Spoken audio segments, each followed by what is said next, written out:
Assalamualaikum warahmatullahi wabarakatuh. Bismillahirrahmanirrahim.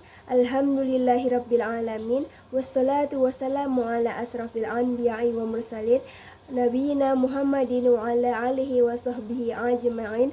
Amma ba'du.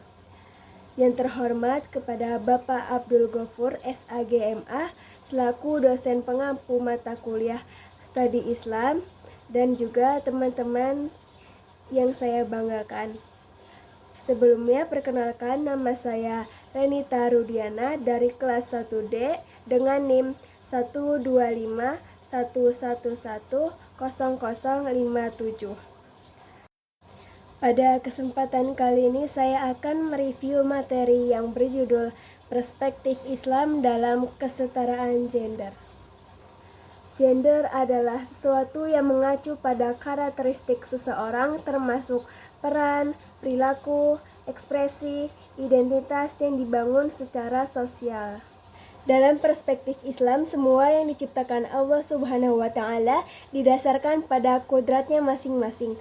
Para ahli pemikir Islam mengartikan qadar di dalam Al-Quran dengan ukuran-ukuran dan sifat-sifat yang ditetapkan Allah Subhanahu wa Ta'ala bagi segala sesuatu yang disebut dengan kodrat. Dengan demikian, laki-laki dan perempuan sebagai individu dan jenis kelamin memiliki kodratnya masing-masing. Syekh Mahmud Shaltut mengatakan bahwa tabiat kemanusiaan antara laki-laki dan perempuan berbeda. Namun dapat dipastikan bahwa Allah Subhanahu wa Ta'ala lebih menganugerahkan potensi dan kemampuan. Tidak ada perbedaan dalam tingkat kecerdasan dan kemampuan berpikir antara kedua jenis kelamin tersebut. Al-Quran menjelaskan tentang ulul albab, ditegaskan bahwa maka Tuhan mereka mengabulkan permintaan mereka, sebagaimana disebutkan dalam surah Al-Imran ayat 195. Hal ini menandakan bahwa kaum perempuan dan kaum laki-laki dalam potensi intelektual mereka yaitu setara. Mereka juga dapat berpikir, belajar, mengamalkan ajaran agama serta pengetahuan dari alam raya ini. Allah Subhanahu wa Ta'ala menciptakan bentuk fisik dan tabiat wanita berbeda dengan laki-laki. Kaum laki-laki diberikan kelebihan oleh Allah Subhanahu wa Ta'ala baik fisik maupun mental atas kaum wanita, sehingga pantas kaum laki-laki menjadi pemimpin atas kaum wanita, dan telah tercantum dalam Al-Quran pada surah An-Nisa ayat 35 yang intinya, jika kalian ragu dalam rumah tangga, maka utuslah seorang hakim agar mendamaikan perselisihan kalian. Gender adalah pandangan atau keyakinan yang dibentuk masyarakat tentang bagaimana seseorang, perempuan atau laki-laki bertingkah laku maupun berpikir. Misalnya, pandangan bahwa perempuan ideal harus pandai masak, pandai merawat diri, lemah lembut, atau keyakinan bahwa perempuan adalah makhluk sensitif yang selalu emosional dan memakai perasaan.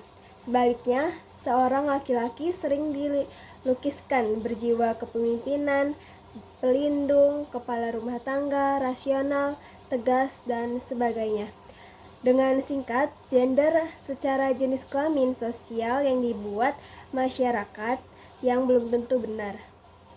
Dijelaskan dalam surah Al-Isra ayat 70 yang artinya, dan sesungguhnya telah kami muliakan anak-anak Adam, kami angkut mereka di daratan dan di lautan, kami beri mereka rizki dari yang baik-baik, dan kami lebihkan mereka dengan kelebihan yang sempurna atas kebanyakan makhluk yang telah kami ciptakan. Pun dalil-dalil Al-Quran yang mengatur tentang kesetaraan gender. Yang pertama, tentang hakikat penciptaan laki-laki dan perempuan. Surat Al-Rum ayat 21, Surat An-Nisa ayat 1, Surat Al-Hujurat ayat 13 yang intinya berisi bahwa Allah Subhanahu wa Ta'ala telah menciptakan manusia berpasang-pasangan, yaitu laki-laki dan perempuan, supaya mereka bisa hidup tenang dan tentram, agar saling mencintai dan menyayangi, agar saling mengasihi dan dan agar lahir dan menyebar banyak laki-laki dan perempuan serta agar mereka saling mengenal. Ayat-ayat di atas menunjukkan adanya hubungan yang saling timbal balik antara laki-laki dan perempuan dan tidak ada satupun yang mengindikasikan adanya superioritas satu jenis atau jenis lainnya. Yang kedua, tentang kedudukan dan kesetaraan antara laki-laki dan perempuan. Surat Al-Imran ayat 195, Surat An-Nisa ayat 124, Surat An-Nahl ayat 97, Surat At-Taubat ayat 71 sampai dengan 72, Surat Al-Ahzab ayat 35. Ayat-ayat tersebut memuat bahwa Allah Subhanahu wa Ta'ala secara khusus menunjuk baik kepada perempuan maupun laki-laki untuk menegakkan nilai-nilai Islam dengan beriman, bertakwa, dan beramal. Allah Subhanahu wa Ta'ala juga memberikan peran dan tanggung jawab yang sama antara laki-laki dan juga perempuan. Sedangkan gender dalam Al-Quran menurut Dr. Nasaruddin Umar dalam Jurnal Pemikiran Islam tentang Pemberdayaan Perempuan tahun 2000, ada beberapa hal yang menunjukkan bahwa prinsip-prinsip kesetaraan gender ada di dalam Al-Quran, yaitu yang pertama, perempuan dan laki-laki sama-sama sebagai hamba menurut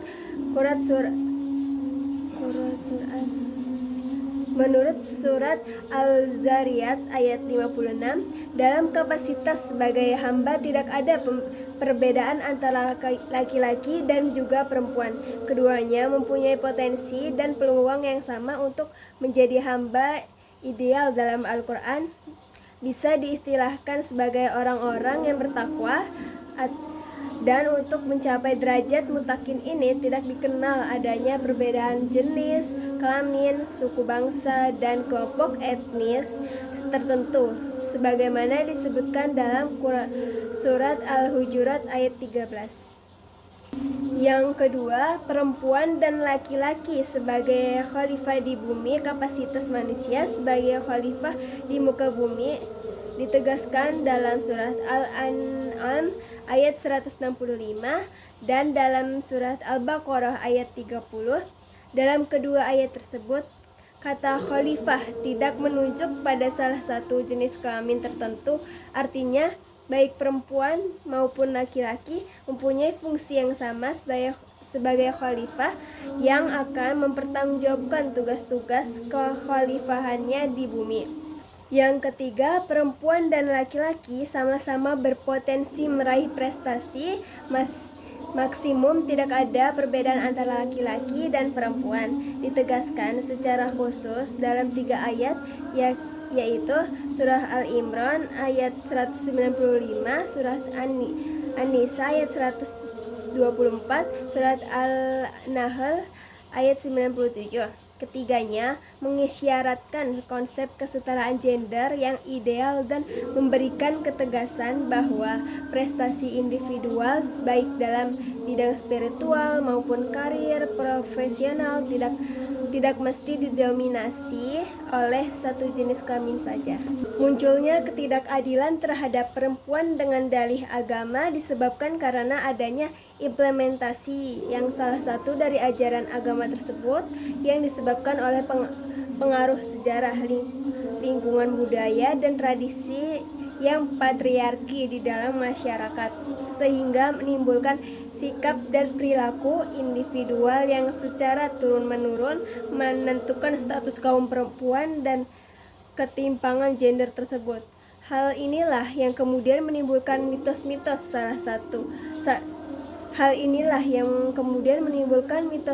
salah yang disebarkan melalui nilai-nilai dan tafsir-tafsir ajaran agama yang keliru mengenai keunggulan kaum laki-laki dan melemahkan kaum perempuan. Dapat disimpulkan dalam review materi saya kali ini, yaitu pandangan yang menyatakan bahwa Islam telah mendiskreditkan kedudukan perempuan di bawah laki-laki merupakan suatu hal yang tidak dapat diterima. Munculnya perbedaan kedudukan antara laki-laki dan perempuan lebih banyak disebabkan adanya pemahaman keliru dari keberadaan teks suci Al-Quran, dan adanya konstruksi sosial masyarakat yang menginterpretasikan teks suci Al-Quran secara tekstual.